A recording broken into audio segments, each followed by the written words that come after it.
řeknou všichni moji známí, až zjistí, že jsem prodal vlastní dům. Všechny ty nablejskaný krámy v noci hodil přes plot k sousedům.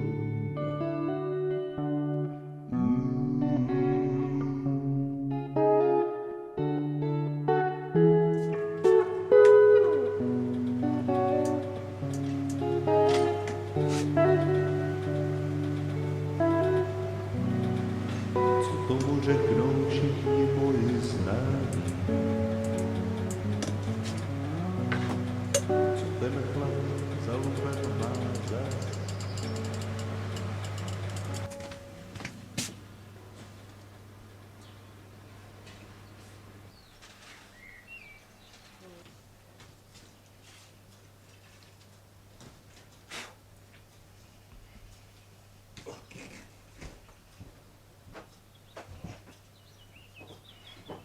Po páde režimu my sme boli predtým umiestnení v pivničných priestoroch jedného činžiaku, kde sme mali miestnosť asi 4x5 metrov, kde bolo tých ľudovo povedané 40 našich členov, ktorí sa nikdy síce naraz nezišli, no ale keď sa tam zišlo treba za 7-8 deciek, tak už to bolo malé. Pomaly budeme asi jediní. Takže boli nejaké vagóny, ktoré skončili, ešte nejaké sú. Tak ale budúcnosť je vždy neistá. V roku 1989-8 sa niekedy objavil jeden vagón v Bratislave, do ktorého si bratislavskí modelári urobili svoje kolajsko. Takže po rokoch naháňania v tých 90. rokov, 2. 93. sme aj my začali rozmýšľať nad tým, že nejakým spôsobom by sme si mohli urobiť tiež takéto pojazdné kolajsko.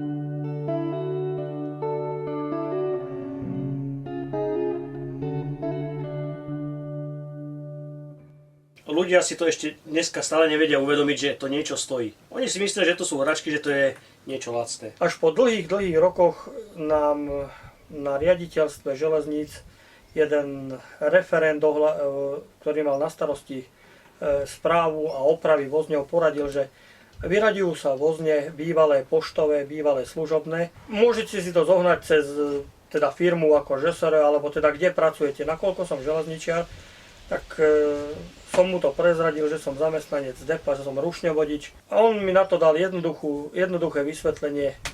Skoč za prednostom, požiadaj ho, že takýto vozeň by ste potrebovali. A keď ste za dobre, že on jednoducho požiada firmu ŽSR o vyradený vozeň, ktorý presuniete do zámkov alebo kde ho chcete. A takto sa k tomu dostalo, že bol som za vlastným prednostom, ktorý bol rád, pochopil tú snahu teda, že čo by sme chceli robiť. Povedal mi, pokiaľ si vozeň nájdeme nejaký, nie je problém.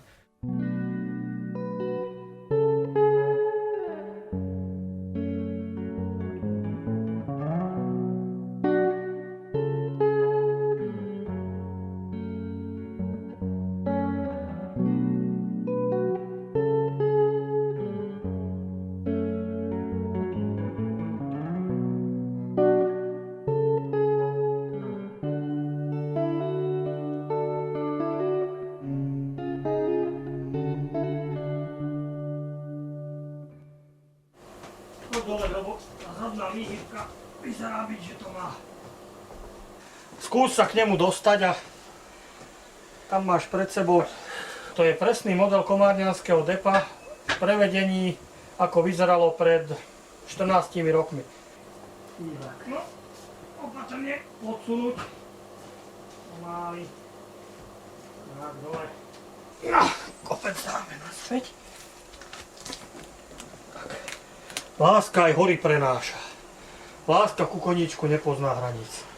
Láska ku koníčku nepozná hraníc. Malička sme mali doma modely a človek vždycky chcel viac a viacej toho. Keď sme videli, že aj existuje nejaká konkurencia, ktorá to má, tak samozrejme aj my sme chceli mať. O 3 dní sme vozeň mali súhlas, že môžeme si ho doviezť do Komárna. Jaký to byl pocit? To bol pocit, jak topiaci sa, ktorý nájde uprostred oceánu zrazu plávajúci nafukovací čln, do ktorého vlezie. Nie je síce zachránený, ale sa neutopí. Museli sme najprv zabezpečiť, že ten vozeň, rozbité okná, chýbajúce kryty, chýbajúce súčiastky do neho zabezpečiť. Tak tomu sme sa venovali zhruba rok. Asi po roku už sme teda mali tykadlá vystrčené, už sme chceli viac, tak sme požiadali zasa prednostu Novozámockého depa, že či by sme ten vozeň, či by nám ako depo nemohlo zasponzorovať alebo nejakým spôsobom prispieť tomu, že ten vozeň sprevádzkovať.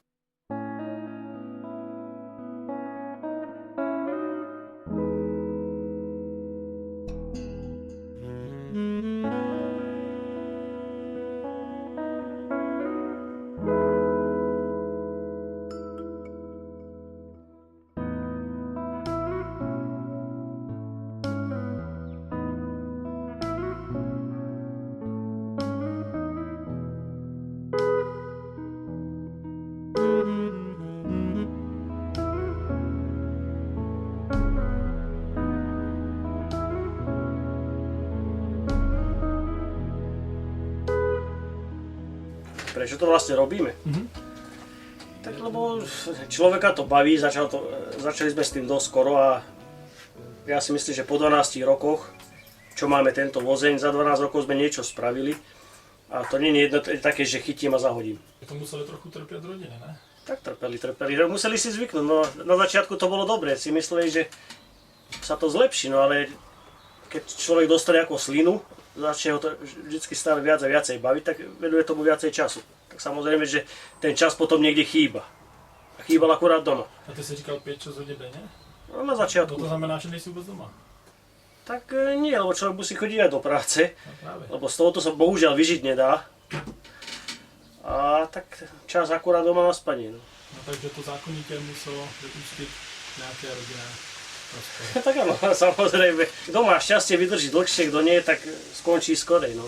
Možno aj niekde inde, ale medzi mojimi modelami to je dosť, nie že úspešné, ale by som to povedal, Populárne. populárne.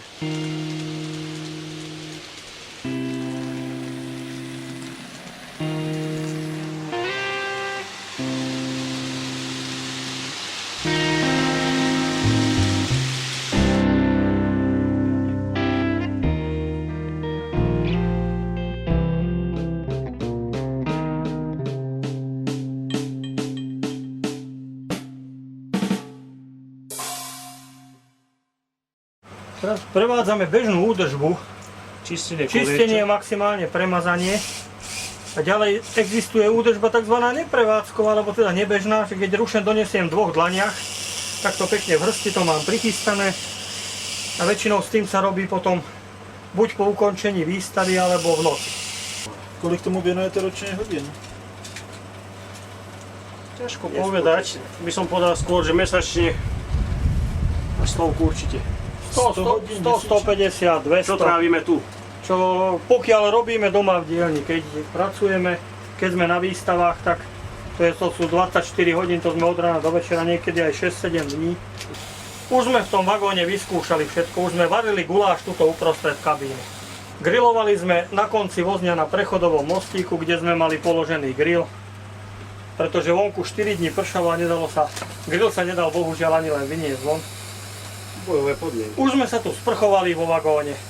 Z umývadla, z kohútika sme natiahli hadicu. Dotyčný človek, ktorý sa chcel sprchovať, sa postavil pod schodíky. Pustili sme kohútika, troška vody. Namydlil sa, osprchovali sme ho a došla výmena. A to sme robili všetko uprostred stanice V Čadci. Čadci. Co na to vaše rodiny? No čo môžem, sme na to doplatili. Oba dva? Oba dva. Ľudovo povedané, že každý mužský koníček prináša riziko, že manželka sa skôr či neskôr na neho väčšinou vykašle. Ideme sa pokúsiť opraviť tú mašinku. Ono to je troška špinavé. Totižto časom od toho uhlíka sa komutátor zanesie. Tým pádom sa stráca na kontakte, má väčší prechodový odpor a samozrejme ten motorček ide horšie. Z nejakého dôvodu zadiera pri chode do oblúka. No závada je zrejmá, že hnací kardan sa pri určitom uhle dotýka podvozku a dotýka rámu, ale Tohle je hnací kardan, to na co teď jde? hnací kardan s dvoma zotrvačníkmi, ale jeden je v poriadku a druhý je skracovaný a je osadený v bužírke. A tá bužírka sa zrejme niekedy dotkne, tak za toto má také horšie jazdné vlastnosti, ale rozkladáme tie vlaky, dávame to do polohy prevádzka. Táto fáza to je najzaujímavejšia, pretože keď to dlhšiu dobu stojí, tie kolaje sa zaprášia, troška nasadá na to prach. A vzhľadom na to, že času na vyčistenie tých 200 metrov kolejí, 250 metrov nie je, tak si to čistíme priamo s rušňami. A nepřipadá si, že trošku tak jsi taky malej Bůh, který ovládá tady ten svůj svět? Máš tam svůj kostelík? Bohom sa cítiť nemôžem, pretože hovorí sa, že Pán Boh si robí, čo chce. Ja tu bohužiaľ nemôžem robiť, ale Pán Boh nerobí. Pretože keď sa mi tu niečo nepodarí, tak bývajú z toho niekedy problémy úplne vážne. Niekedy to je v podstate viac starostí až vonku. Darmo, človek si myslí, že tu sú hračky, no ale dokáže robiť také problémy, že niekedy horšie než v tom reálnom svete vonku.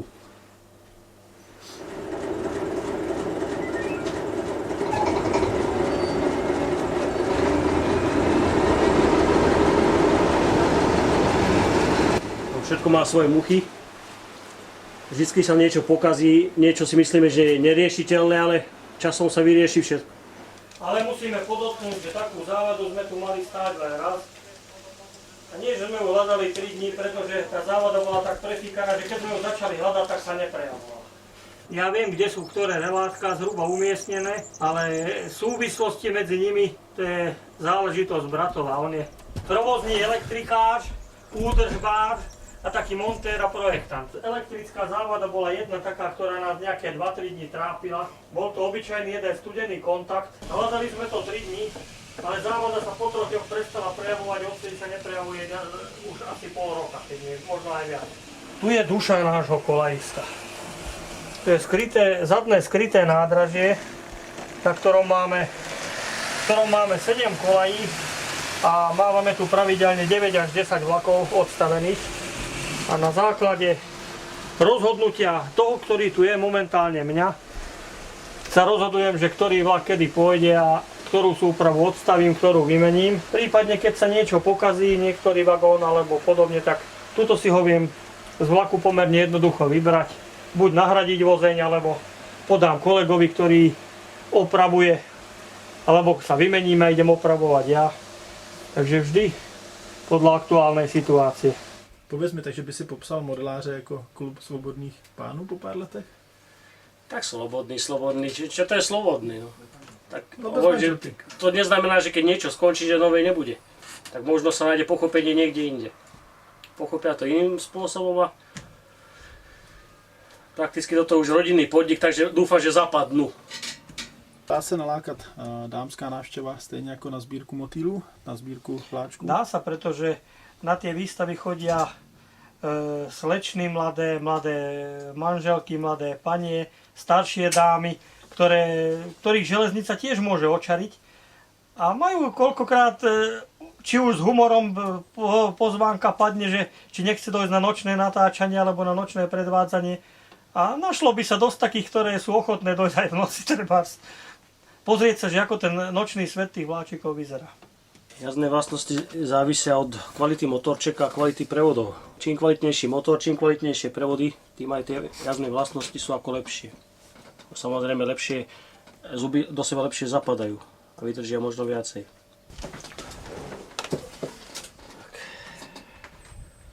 No to máš zaplesnivele. Za tie roky. Nejaký ten rok stojí. Potom, keď budeš mať čas, pozri sa na to, či není kardan vypadnutý, lebo je to tam nejaké zvláštne, jak to rachotí.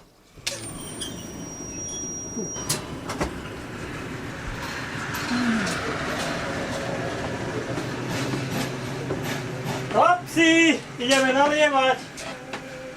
Za jeden, aby sa nám darilo.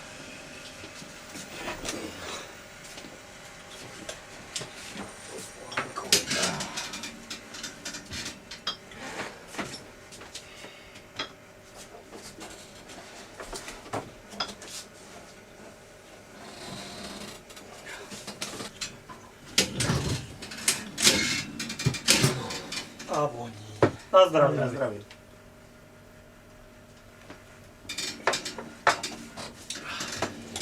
Tak to má byť. Tak. Dokrižujeme, nekrižujeme, na zdraví.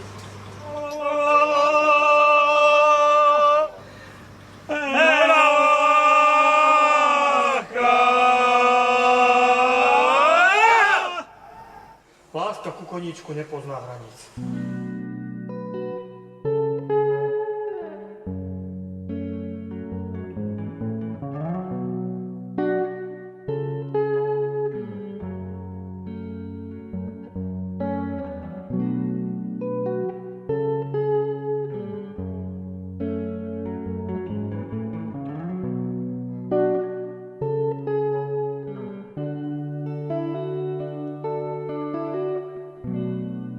Co tomu řeknou všichni moji známí, až zjistí, že jsem prodal vlastní dům. Všechny ty nablejskaný krámy v noci hodil přes plot k sousedům.